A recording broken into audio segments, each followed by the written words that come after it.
Welcome to today's Medical Grand Rounds. Hope that you all will be able to join us next week. We have the Benson Kendall Visiting Professorship, and we'll be hosting Dr. Josephson from University of California, San Francisco. He is a stroke neurologist and neurohospitalist. He'll be giving a very interesting talk, I'm sure. This week, we are delighted to host Dr. David Mansour. He's clinical associate professor at OHSU. He's a practicing psychiatrist with particular expertise in geriatrics. He earned his medical degree as well as did his residency in psychiatry and further fellowship training in geriatric psychiatry at OHSU. Dr. Mansour is also on faculty at the Portland VA Medical Center and Good Samaritan Regional Medical Center in Corvallis. He's actively involved in teaching with both the medical school and residency at OHSU and has really become an expert in several areas of psychiatry, invited for talks here regionally. We're very excited to have him here at St. Vincent's today. Thank you very much for that introduction. Like Laura mentioned, I'm a geriatric psychiatrist, and so I know it might seem kind of odd that I'm speaking about ADHD, which is typically thought of as a childhood disorder, but it's actually quite common in general adult populations, and about half of my practice consists of seeing general adult populations in a primary care clinic, where one of the most common reasons patients are referred to me is for evaluation of ADHD. And with that, I'm curious to know in the audience, how many of you are primary care providers? How many are specialty care providers? Psychiatrists? Trainees? Okay, and how many of you treat ADHD or ADHD-like symptoms? So quite a few. And how many feel comfortable treating ADHD or ADHD-like symptoms? Nobody? Hopefully that'll change by the end of the talk. So I want to talk a little bit about the epidemiology of ADHD, specifically in adulthood. We'll talk about clinical features which are necessary for making the diagnosis. We'll talk about some screening tools that you can implement in your clinical practice that can be very helpful, not only at screening for ADHD, but also in making the diagnosis. We'll talk about treatment. I think there's a lot of confusion or a lot of fear or apprehension about treating ADHD because we treat the disorder with FDA-regulated medications. So I want to spend some time talking about how to effectively and safely treat people with stimulants and with non-stimulant alternatives. And then we'll talk a little bit about treatment challenges because there's no straightforward ADHD case, and there are very common treatment challenges, and I want to hopefully address those by the end of the talk. It's one of the most common disorders in childhood with a prevalence of about 11%, so it's estimated that 11% of kids in the US have ADHD. And the disorder persists into adulthood in about 30 to 50% of cases. And we see a prevalence of about 4.4% in the young adult population. And that's an important point, that this is a disorder that persists into an adulthood, not a disorder that starts in adulthood.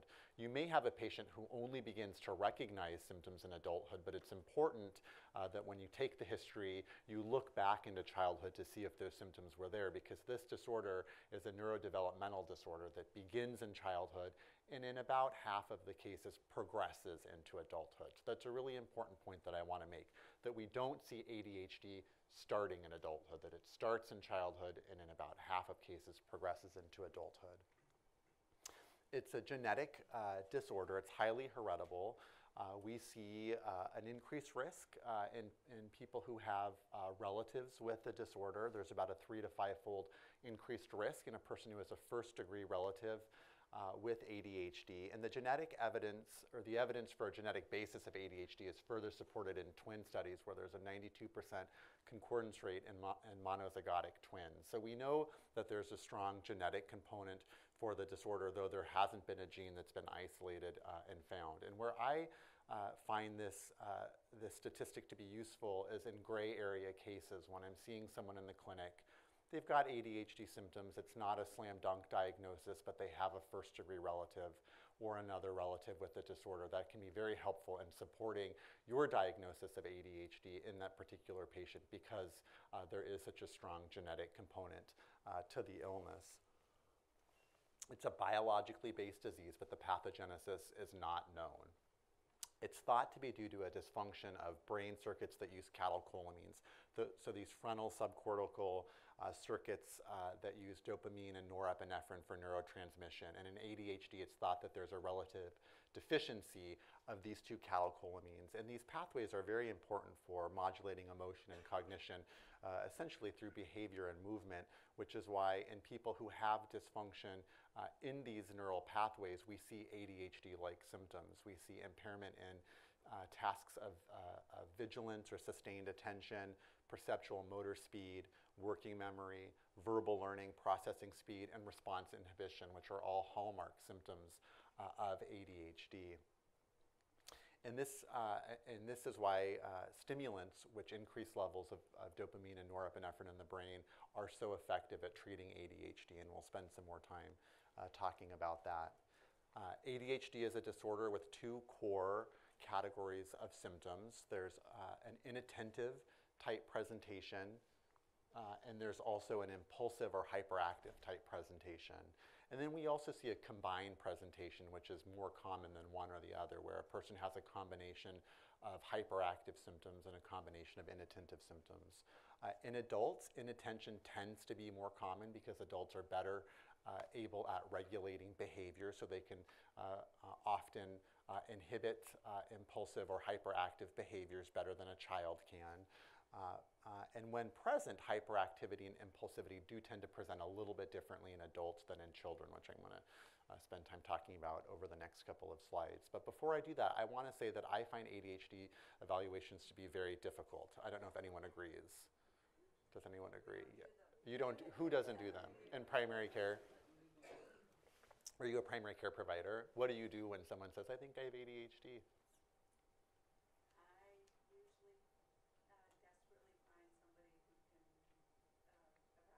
Okay. I don't feel comfortable doing it. Okay. Is that a shared sentiment? Yes. Okay. Well, I really hope that changes by the end of the talk, and I'm happy to give you some resources if this is not enough that might help to guide you a little bit further. But the reason that I think these evaluations are so difficult in adults, far more so than in children, is because adults are we're complicated. There's usually a lot of background noise in our lives. We've got stressful relationships, we've got stressful jobs, we've got oftentimes co-occurring medical illnesses, substance use disorders, co-occurring psychiatric illnesses, and all of these confounders can really muddy the waters and make it hard to determine whether or not the person's chief complaint of inattention is due to ADHD or is due to a stressful life. The other thing that makes it challenging to do an ADHD evaluation in an adult is that the symptom criteria were developed for children. And the way children behave, the way children think is very different than the way adults behave and the way adults think. So if you were really sticking to the diagnostic criteria exactly as they are in the DSM-5, you might miss the diagnosis because, again, the diagnostic criteria were developed for children and not for adults. One quote that I think is poignant that was said by a person with ADHD is that you don't grow out of ADHD, you just get better at coping with it. And the reason I think that's useful is it speaks to the fact that age and wisdom, so as we get older, we often develop insight that the impact of ADHD can be minimized by tailoring our environment to be ADHD friendly and by working to structure coping strategies so that the impact of ADHD can be minimized in our life. And that doesn't mean that the person has necessarily found a successful way to do it, but they've just found a way to do it. And if we can help to treat their ADHD symptoms, oftentimes we can make their life a little bit easier or help them to achieve a higher level of potential than they were able to achieve without treatment. The other thing we have to consider is that secondary gain oftentimes is a factor. You know, the medicines that we prescribe are Schedule II medications. They can be highly habit forming. They do have street value. So misuse of the medications can be a problem, as can diversion of the medications because they do have street value. So I think all of these things make it very difficult to do to evaluate ADHD in the adult patient. So I want to use a case and thread it through the talk. Our case is John. He's a 21-year-old college student who was referred for an ADHD evaluation. He says he was diagnosed with ADHD at 8. So in this case, he's saying that symptoms did start in childhood, but he was never treated. He's currently struggling to maintain a passing GPA in college and describes procrastinating, poor attention, and distractibility. And he says he tends to say what's on his mind quite a bit, and this gets him into trouble at work and at school. What do you guys think of that? I mean, we're a small enough audience that if you have any thoughts about this, just shout it out. What do you do? Start Ritalin? Do you get more history? Yeah, so already as we look at this case, we know that this is a person who's saying that he was diagnosed with the condition when he was 8. That kind of history can be corroborated pretty easily.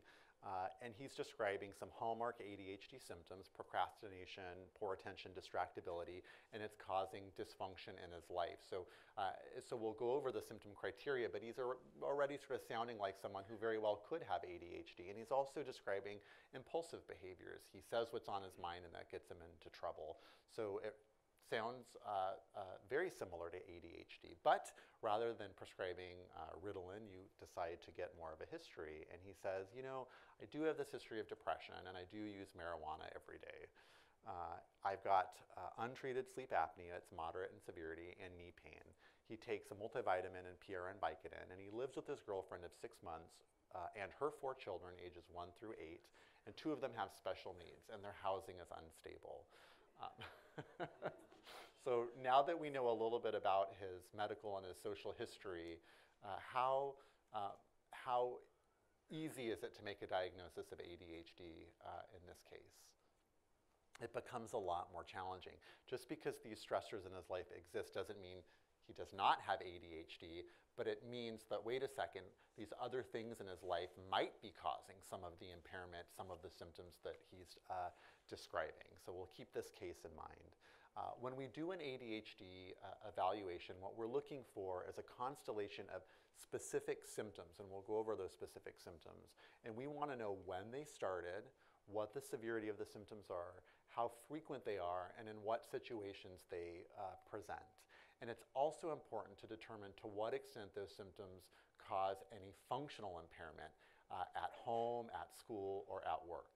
So that's what we're doing, is it's a clinical diagnosis, so we have to take a very thorough clinical history. And what we're looking for is a persistent pattern of impairment by way of inattention or hyperactivity and impulsivity that's present in more than one setting and interferes with function. So if you think about the assessment from this lens, it becomes, I think, quite a bit easier. That you're really looking for specific symptoms that present in multiple environments and cause dysfunction in the person's life. With that said, I think it's important to talk about real versus perceived impairment. Perceived impairment. The person who comes to you and says, I can't keep up with my executive MBA program and work 60 hours a week and be a father to my 3 kids. It's just too much. I can't concentrate when I'm at home, and I'm not doing well in my executive MBA program. That's pretty typical that, when we are spread too thin, we all have trouble maintaining attention. And so in my mind, though certainly this person could have ADHD if we were to elicit other symptoms, this is a chief complaint doesn't make me think about ADHD. This makes me think about a person who might benefit from some time management strategies. Real impairment is the individual who's repeatedly fired from jobs for not doing sort of simple, basic job expected requirements like turning in timesheets or completing reports, and that carries over into home and into relationships. So there's more of a pervasive and persistent pattern of impairment when I think about real impairment than when I think about perceived impairment. Does that make sense? Do you guys agree? And those are, I think, kind of black and white examples, and most certainly we see gray area examples, but for the purpose of the talk, it's often easier to present extreme situations. So in addition to looking for the history of ADHD symptoms, you also want to get a thorough past psychiatric history and a past medical history. We'll talk about psychiatric conditions and medical conditions that can cause inattention and hyperactive symptoms that can look a lot like ADHD. So it's important to, in your evaluation, consider the person's psychiatric history and consider their medical history. Family history is important because it can help support a diagnosis in a person who has multiple family members with the disorder. And social history is very important, not just to help you consider the context in which the person is presenting, but also to determine whether or not this person has real life problems as a result of their ADHD, which people who have ADHD have real life problems that often can be picked up in the social history, which we'll talk about over the next few slides. And collateral history, particularly in gray area cases, is very, very, very helpful. So if you can talk to a spouse, a partner, a parent, it can really help you get a nice, clean, thorough history. And in young folks, late teenagers, early 20-something-year-olds, I will ask for report cards. They should be able to get report cards from high school or from junior high, and the report cards can help support the diagnosis, particularly if the person did not perform well academically or had gotten in trouble for truancy or for other behavioral issues. So it's not unreasonable for you to ask a young person to bring in report cards from high school or from junior high, and it really is up to them to comply with the history requirement that you give them. I think patients often corner us into doing things that they want us to do, taking a step back and reminding ourselves that, wait a second, we are in the pilot seat, I think can be very useful, and that it's not unreasonable to ask a young person to bring in a report card to help support a diagnosis of ADHD. Asking a 55-year-old might be a little bit unrealistic, but a 25-year-old should have easy access to their school records. I also want to say ADHD is not an all or none. Yep. So I'm a pediatrician, and we had a lot of ADHD. Yeah. We did use Connor's forms and Vanderbilt evaluation, and we would sometimes treat the kids without a consult, and a lot of times we'd decide to screen who should go on to a psychologist or psychiatrist. Yeah. So with those forms, you had a group for the parents, and then another set for the teachers to evaluate. Yeah. And even sometimes call the teachers and talk to them. Yep. If an adult working in office, do you send the forms to their bosses to fill out, or what do you do? So there is a Conners rating scale for adults. So the Conners rating scale is a rating scale that's used. It's a sort of a multi-informant rating scale used to screen essentially for ADHD in childhood. So the patient fills out the form, and an informant fills out the form, usually a parent and or a teacher. In the adult rating form, it's usually a spouse or someone that knows the person well. So I don't usually, when I have used it, I haven't asked for an employer to fill it out. And I actually don't use the Conners that much because it's expensive and it's also very complicated. And it's not necessarily any more sensitive or specific than another rating scale, which we'll talk about. In adults, I don't treat kids, and the Connor may be more sensitive for ADHD diagnosis in kids. No, I don't usually ask an employer or a teacher, but I will ask a family member when I'm getting collateral history. Yeah. Not an all or none condition. I've had PCPs refer someone to me for ADHD assessments with the caveat that I don't think it's ADHD because they have a master's degree, or because they're a lawyer, or because they've done pretty well in life. When faced with a deadline or highly rewarding or interesting activities or under close scrutiny, people with ADHD actually can do pretty well. So if they like what they're doing or they have to do it in a pinch, it is possible for someone with ADHD to succeed and to do well. But often what you find is they have to put in a lot more effort than their peers to achieve the same level of success. So there are highly functional people with the disorder. So achieving a high level of function untreated does not mean the person does not have ADHD. So the key is really looking for ADHD symptoms that are typically present and more pronounced when there's less external structure and less demand, if that makes sense. So just because a person's doing well in life doesn't necessarily mean that they don't have ADHD. So let's talk about the diagnostic criteria. So most of you probably are familiar with the DSM, and we jumped from the 4 to the 5 a few years ago. And the wonderful thing about ADHD and the DSM-5 is the 18 symptom criteria did not change. So there is not a whole new set of symptom criteria to memorize, which I think is really good.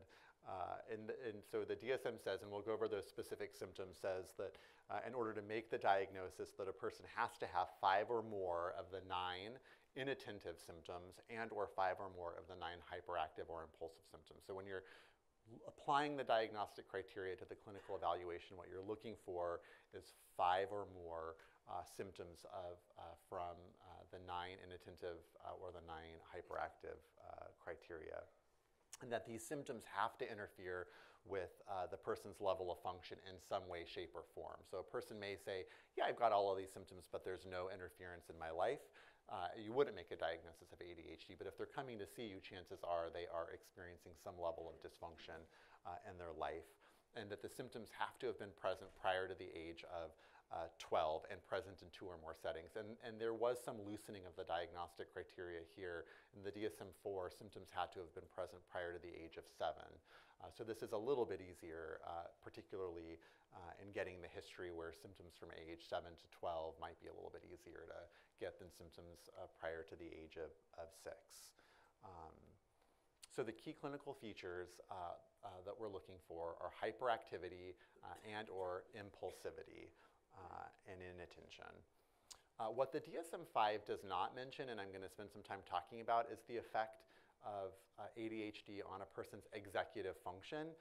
And this is where in adults we tend to see a lot of dysfunction present. And then also emotional regulation. We find adults with ADHD tend to struggle with regulating emotions. And the DSM-5, the diagnostic criteria, do not mention anything about executive function or anything about emotional regulation. And often these two categories of symptoms are what I find to be the most frequent cause of problems in a person, in an adult with ADHD's life. And it might also be the chief complaint. The person might present to you with a chief complaint of irritability, and then on further history you discover that this could be related to previously undiagnosed ADHD. But we'll start with the diagnostic criteria before we talk about emotional dysregulation and executive dysfunction.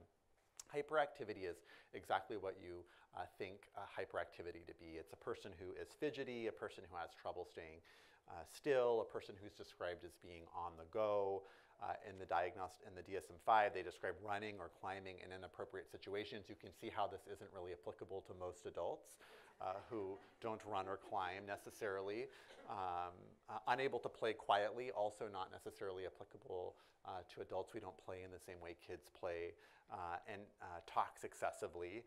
And then the symptoms of impulsivity include trouble waiting a person's turn, blurting out answers, or completing other people's sentences, and then interrupts or intrudes on other people or other people's conversations. And so these are the 9 diagnostic criteria for hyperactivity and impulsivity. And remember, we're looking for 5 or more of these on the person's clinical history. And because they present differently, these symptoms present differently in kids than they do in adults, I want to spend just a little bit of time talking about that. So, we don't tend to see hyperactive adults. I mean, we certainly do, but more often the adult who's hyperactive is not manifesting or behaviorally demonstrating hyperactivity, but they're internally experiencing restlessness. So it's very challenging to sit through a 2-hour movie, or it's very challenging to wait in a 15-minute line. But because they're adults and their frontal lobes are a little more developed than in a kid. They can inhibit the urge to dart out of the line or run around during the movie. And so what I find is that adults tend to describe more restlessness. I want to get up and move. It's really hard for me to sit through a movie. And so they become fidgety, or they feel impatient, or they're easily distracted.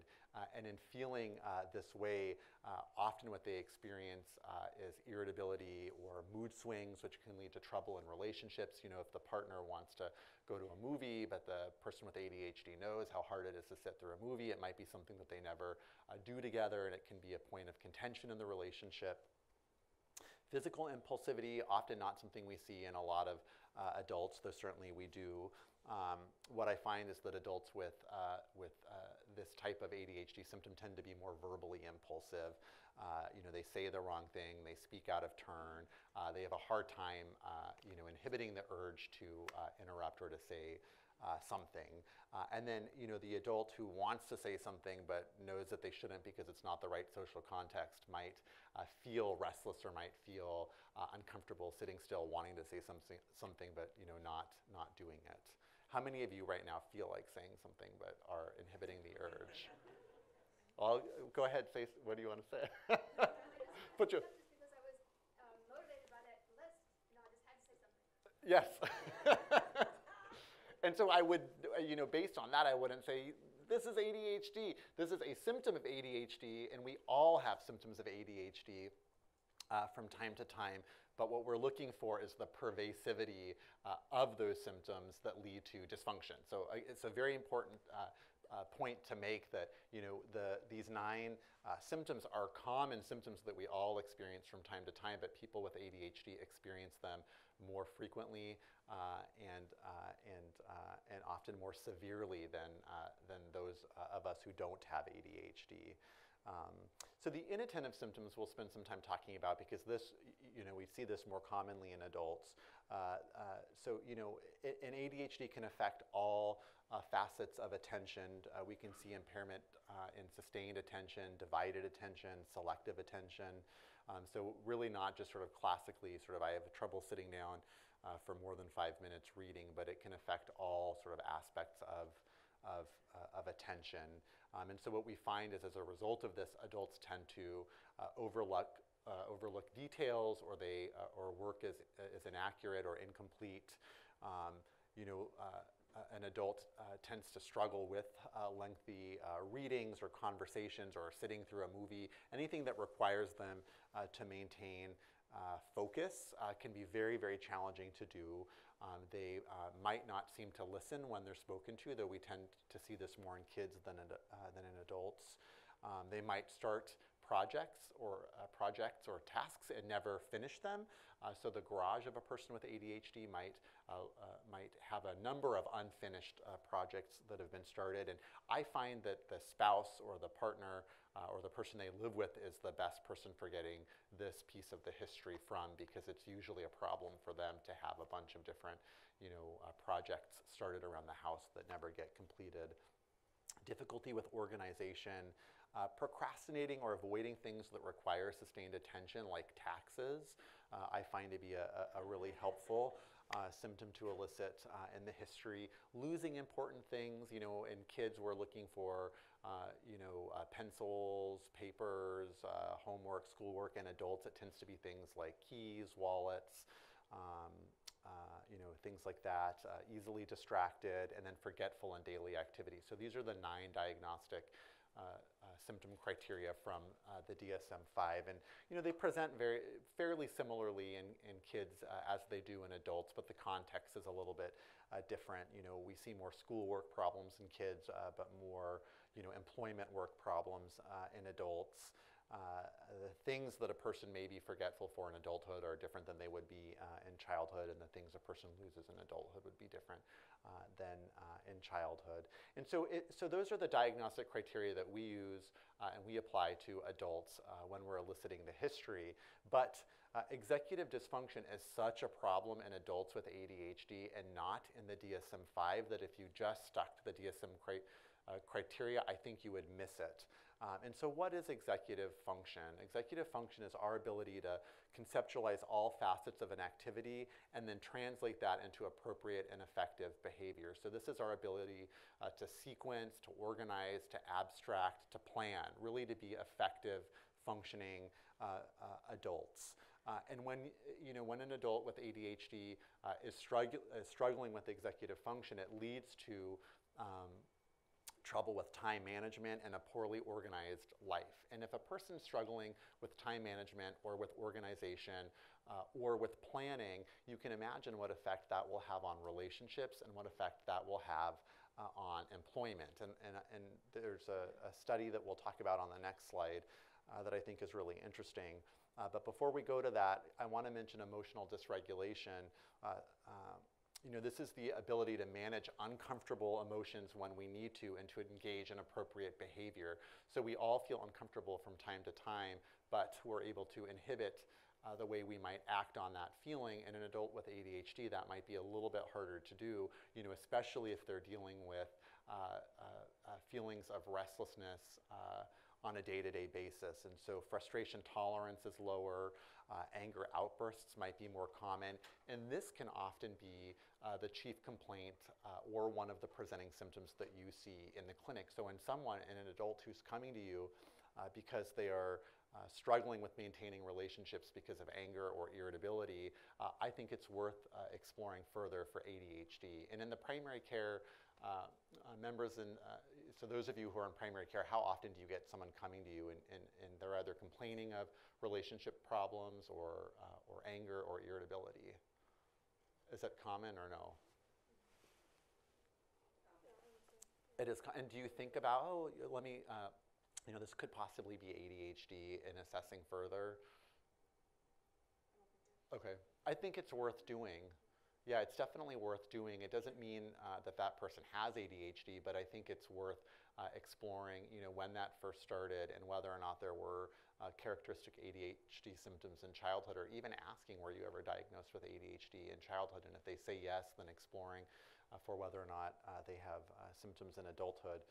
So this is a really interesting survey that was conducted in 2004. It was a phone survey, and they called 1,000 people and they, with untreated ADHD, I don't know how they got their names, but what they found was that those with untreated ADHD were more than twice as likely to have been arrested than those without ADHD, were more than twice as likely to have been divorced, were more than twice as likely to have dropped out of high school, and were more than twice as likely to have held 6 or more jobs in the past 10 years. And that's really profound, that people with untreated ADHD really, really, really struggle to achieve success or to achieve normal function in their lives. And so when you're thinking about the social history, if you have a social history that's like this in my mind is worth exploring for the possibility of whether ADHD might be a problem for the person that you're treating. This was another study that looked at driving violations in young kids with and without ADHD, and the red bars are kids with ADHD and the blue bars are those without. And what they found was that the ADHD population had far more traffic violations than the non-ADHD population. And they tested driving knowledge in the two groups, and driving knowledge was the same. So they both knew what they were supposed to do. So this really kind of underscores the extent to which, ADHD, a person may know what to do, but they struggle to do what they know, if that makes sense. And that's that response inhibition difficulty that we see in ADHD, that the person may know what I'm not supposed to blurt the answer out in the middle of class, but they have a very hard time inhibiting the urge to do it, or if they do inhibit the urge to do it, they feel really uncomfortable in doing so. And so we'll talk about some of the screening instruments. What I use in the adult population is the Adult ADHD Self-Report Scale. Does anyone use this? So a few people use it. It's really straightforward. It's really easy. There are 18 symptoms that are pulled from the DSM-4, which are the same as the DSM-5, and it's a current symptom checklist based on frequency. So a person's presented with the 18 ADHD symptoms, and they're asked, how frequently they do, if at all, experience those symptoms. And it's a very sensitive and specific instrument that has been shown to be effective in primary care settings and is recommended by the World Health Organization. It's free. If you Googled adult ADHD self-report scale, you'll get the checklist. And I also use it to monitor response to treatment. So, a person may score highly on this rating scale pre-treatment, and over time, I would expect to see the frequency of the symptoms come down if they're responding to treatment. And then the Conners is another rating scale that can be used in adulthood. It can also be used in pediatric populations. It's much more cumbersome. It's expensive. It's not free. You have to buy it, and it's based on adult self-report and also the report of an observer, and provides standardized scores across 8 domains. It's a little fancier, but it is not any more sensitive or specific than the adult ADHD rating scale in adults. So I tend to prefer the adult ADHD self-report scale. And my favorite screening instrument is the Wender Utah rating scale. Has anyone heard of this? Do you use it? No. The reason that I love this rating scale is because it's the only one that assesses for the presence of symptoms in childhood. So it's not asking the adult to rate symptoms, current symptoms, but it's asking them to think back to childhood and tell us whether or not they were experiencing a particular set of symptoms in childhood. And there's a ton of them. There's 61 questions that they're asked, but the cool thing is only 25 of them are associated with ADHD. And so a person may score very highly, but not score highly on the 25 that are associated with ADHD, and that helps us to rule out ADHD.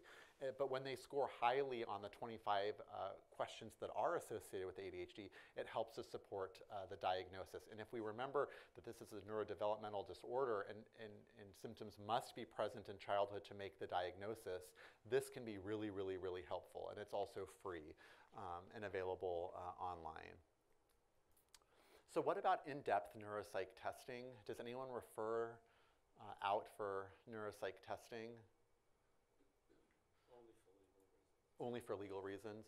And believe it or not, there isn't a battery of neuropsych testing that's been validated for use in diagnosing ADHD.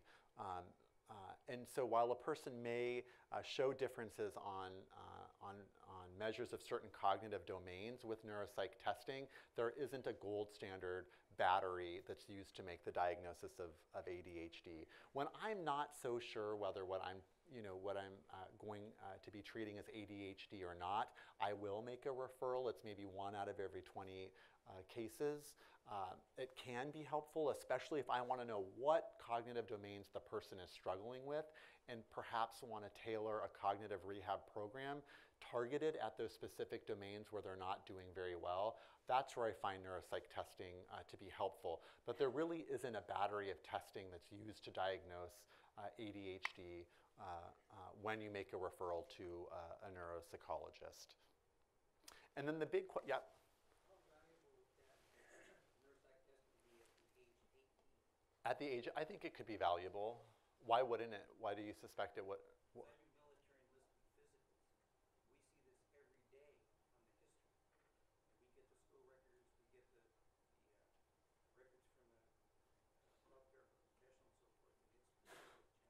Yeah, it is challenging. Yeah, I don't know that referring to a neuropsychologist for testing in those circumstances would necessarily help. I think if you were, if there were a gray, if it were a gray kind of case, it might be helpful. The other thing is the neuropsychologist often does a really extensive a history of present illness, and it's that history that that might be more helpful than the neuropsych testing results per se. It often is great because these kids, boys and girls, men and women, want to get in the military. Yeah. And sometimes it's past history, theoretically, at age 8, 9, 10. Yeah. But in support of either helping them to get a waiver and get in the military to refer them, or helping clarify that they shouldn't go in the military because they got the 50% is going to be adult. Yeah. Yeah.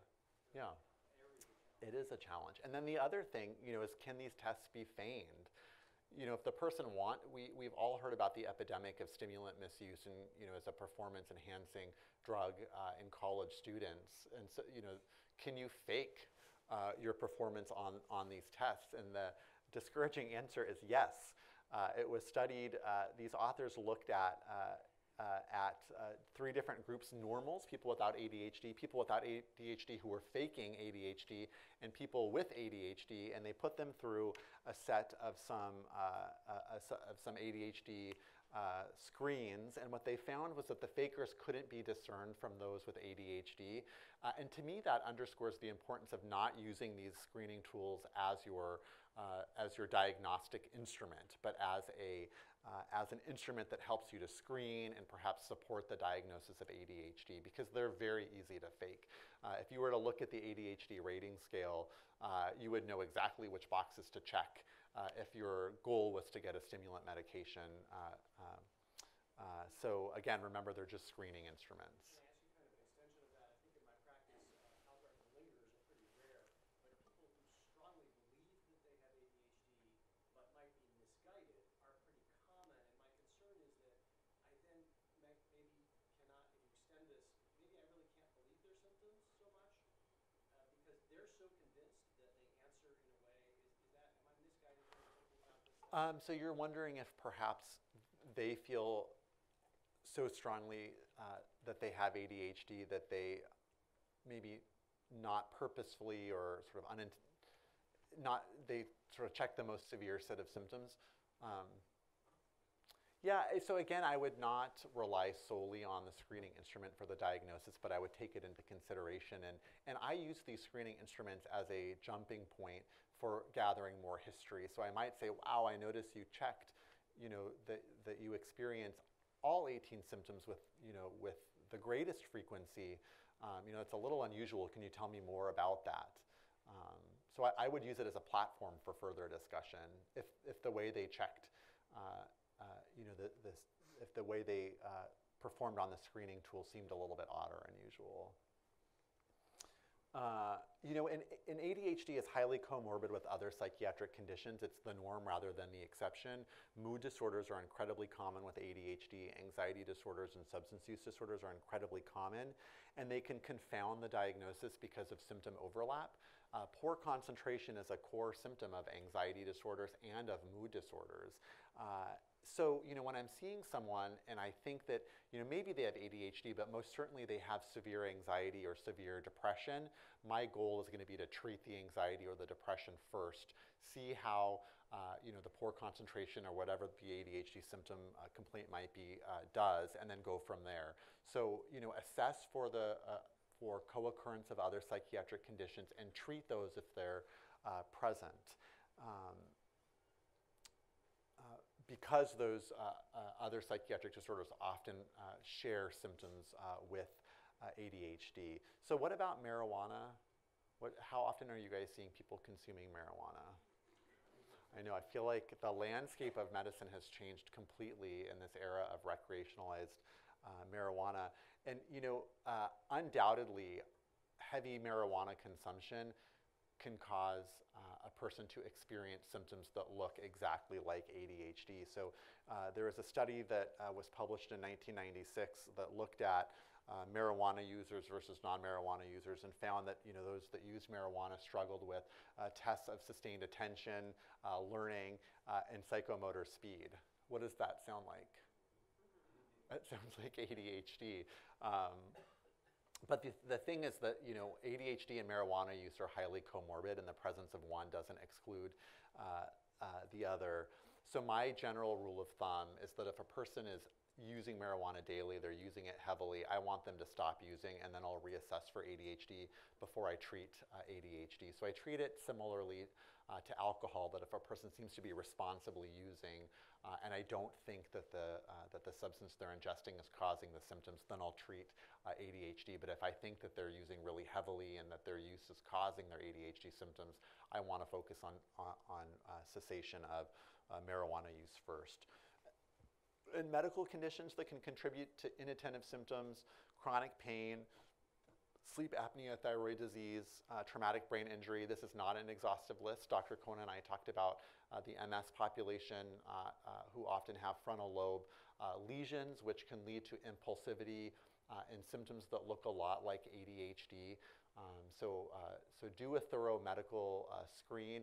Often what ends up happening is, a person may have TBI, traumatic brain injury, and they experience ADHD-like symptoms, though they don't have ADHD. Treating with the stimulant might be the most appropriate thing to do, and we'll talk about stimulant treatment. Also, children who sustain significant physical abuse early in childhood. There have been studies looking at very impulsive people, particularly young men, who wind up in prison at a very young age. And the number of these people who sustain just frightful childhood histories of abuse by adults. And a lot of that in turn can produce brain injury, that in turn can produce these pictures. Absolutely. Psychological and physical trauma in childhood can affect development greatly and lead to behavioral symptoms and potentially contribute to ADHD, because it's not, the twin studies show only 92% concordance on monozygotic twins, so undoubtedly there's an environmental influence at play with the disorder. What's the figure with dizygotic twins? It's like 70-something percent. Yeah. So what do you do to work it up? I do just a basic medical screen, a TSH, a chemistry panel, a CBC, and a urine tox screen. But the cardiac workup I spend a little bit more time with, because stimulants can affect the cardiovascular system. There are reports of sudden cardiac death in people who are prescribed stimulant medications, children and adults. Interestingly, a study published in JAMA in 2011 looked at 150,000 stimulant users, these are adults, compared them with 300,000 non-users, and did not find an increased risk of cardiovascular morbidity or mortality, which is really, really, really reassuring. But that being said, there are these case reports of young adults and kids and older adults who have had morbid outcomes related to cardiovascular side effects from stimulant medication. So I listen to the heart of every person I prescribe a stimulant to. I check their blood pressure, I check their pulse, and if they're older than 40 or they have any family history or personal history of cardiovascular illness, I will check an EKG so that I can fully understand the risks of prescribing a stimulant medication to that person. So John, he says, you know what, I've been using my positive airway pressure therapy. I'm not depressed. I use marijuana once a week to help with knee pain. His girlfriend confirms that history. You talk to his mother. He's pretty young, mom's around, and she says, yes, he was diagnosed with ADHD in childhood. You check basic labs, you listen to his heart, everything turns out to be normal. His urine tox screen is positive for THC as expected. You check his weight because stimulants can cause appetite suppression and weight loss, and his weight is 75 kilograms. So you decide to treat him for ADHD. Our goal in treating people is to reduce not only ADHD symptoms, but to improve function. So we talk about that with opiates, that we want pain to be improved, but we also want function to be improved if we're going to prescribe someone an opiate. That's how I feel about a stimulant, that I want the ADHD symptoms to improve, but I also want to see some functional improvement in the person's life. And so treatment is with stimulants and with non-stimulants, and we'll talk about both.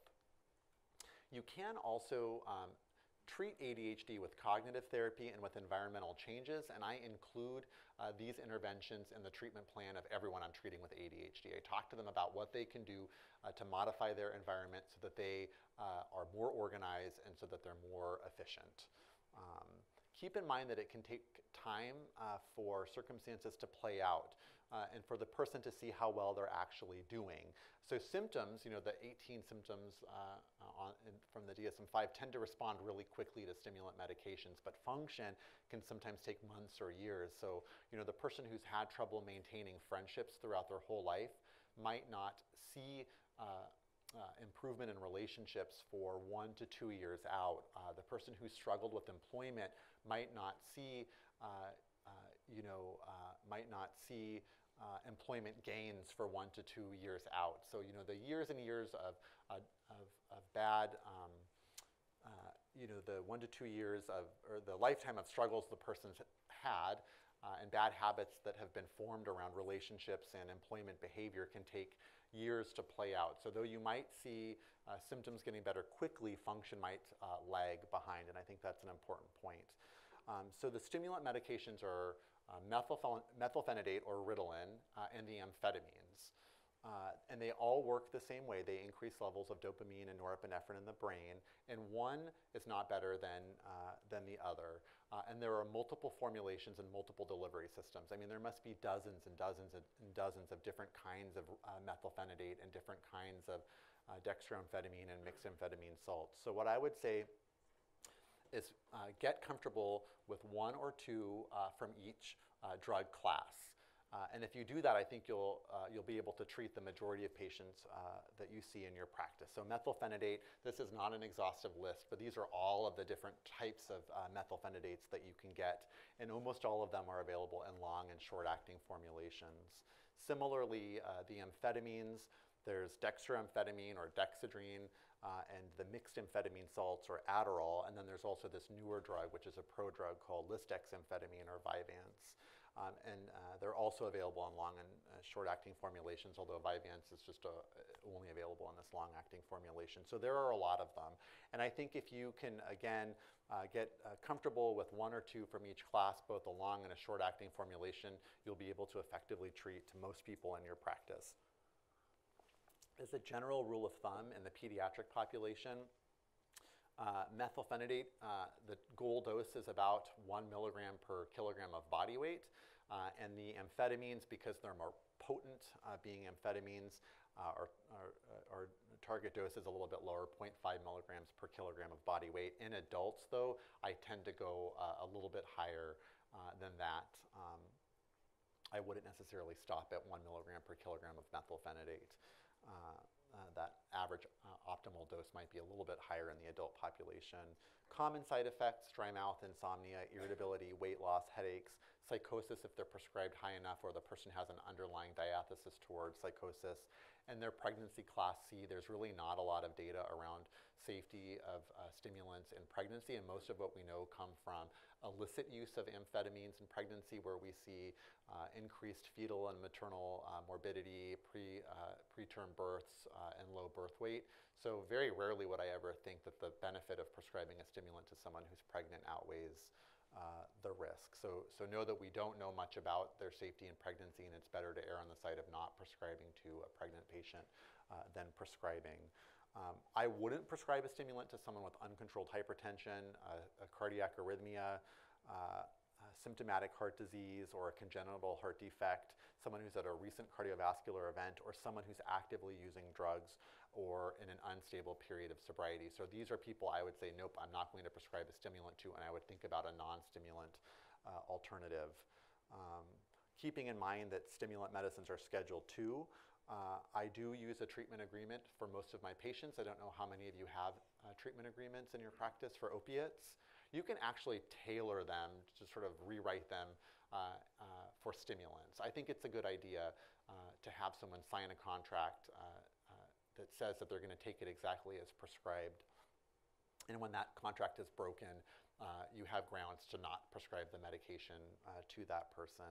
And in my contract, I do random urine drug screens with patients. And if a person's not willing to do to provide the sample, I won't fill the medication.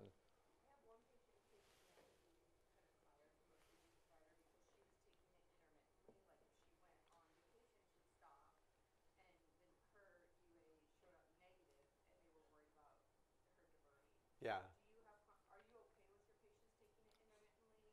That's a great question, and absolutely, yeah. So stimulants, they work within hours of a person taking them. And if a person does not need focus or does not need concentration on the weekend or during summer vacation or spring break and they don't want to take the medication, more power to them. But what I do when I see a person in clinic is I say, how are things going on the medication? When was the last time you took it? And if they said this morning, at the end of the visit, I might say, oh, you're due for that urine drug screen today. And if it came back negative, that's a problem. But if they say, I haven't taken it for the past week because I've been on spring break, I wouldn't expect the urine drug screen to be positive. So that's a little kind of trick that I do is I ask, when was the last time you took it? and that can help with what to expect on the urine drug screen. So we decided to treat John with methylphenidate. Standard dosing is 5 in the morning, 5 at noon, and I instruct him to go to 10 and 10 after a week if he's not having side effects, and then I typically see the person back for follow-up in the clinic within 2 weeks.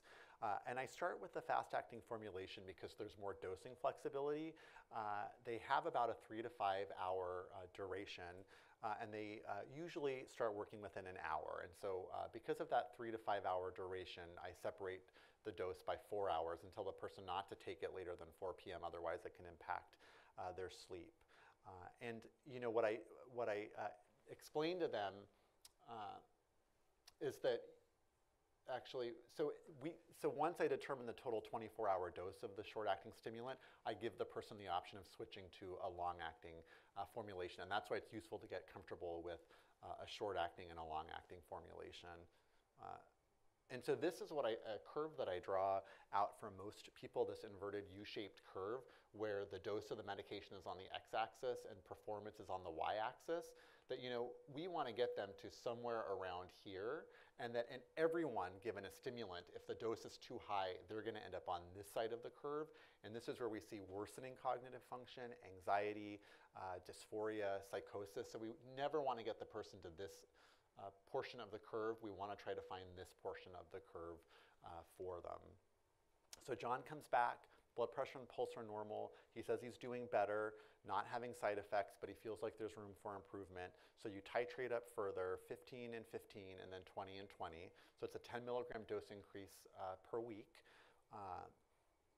And when you get into these higher doses, what people will often describe is this sort of peak and valley effect of the medication. I take the medication, and within 2 hours I feel great, but then I feel it wearing off, and I take the second dose, and I feel great, and then I feel it wearing off.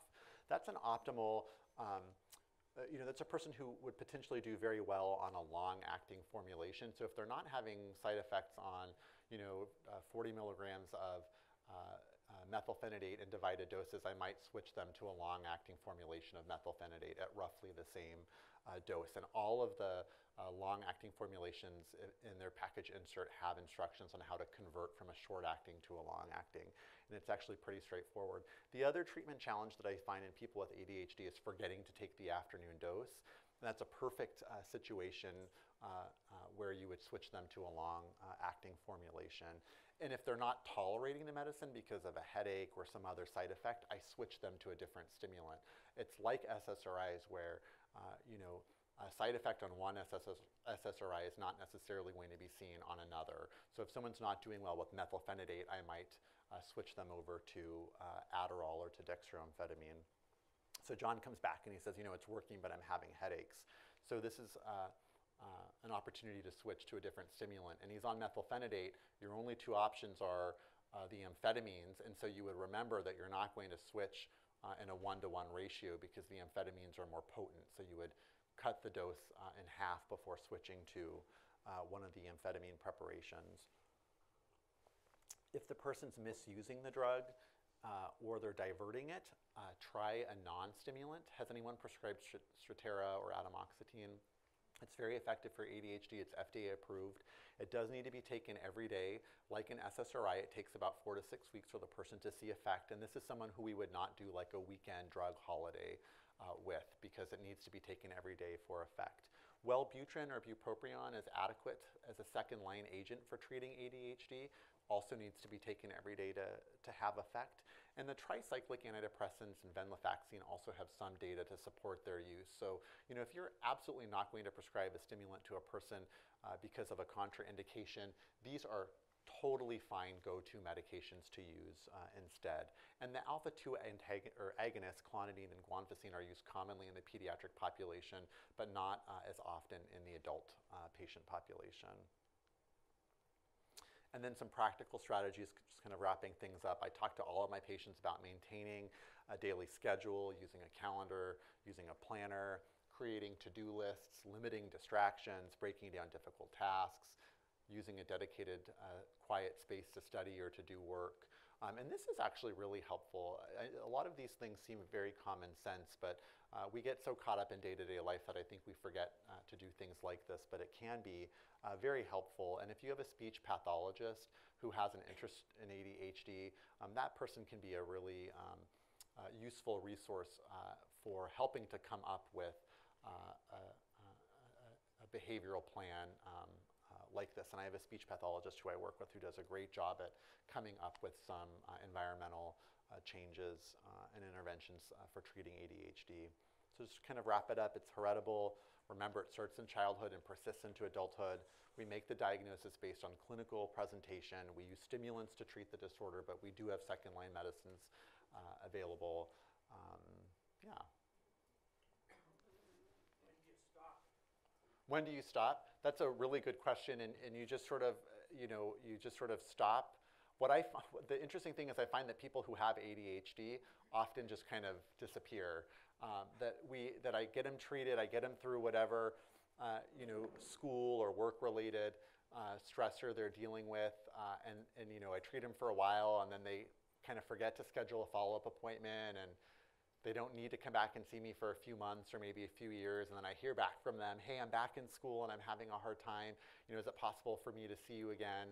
I have a smaller subset of people who are pretty consistent with taking their stimulant medication.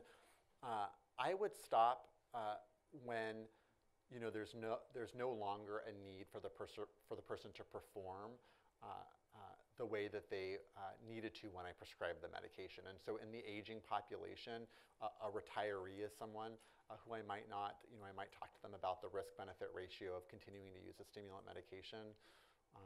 So it depends on how much external pressure there is for that person to be able to function at the level they needed to when you initiated the stimulant medication. But it's not a fix for the medicine. I mean, it's a symptomatic treatment. So theoretically, as long as the person's symptomatic, you would treat. Differences between men and women? It's more common in men. I think it's about a ratio of about 2 to 1 in kids, two boys to 1 girl, and that gender gap narrows slightly with age. And it's sort of commonly thought that it's undiagnosed in girls, and that girls tend to have more inattentive symptoms than hyperactive symptoms. I don't know that there's much literature to support that anecdotal observation, though. Have you ever used modafinil?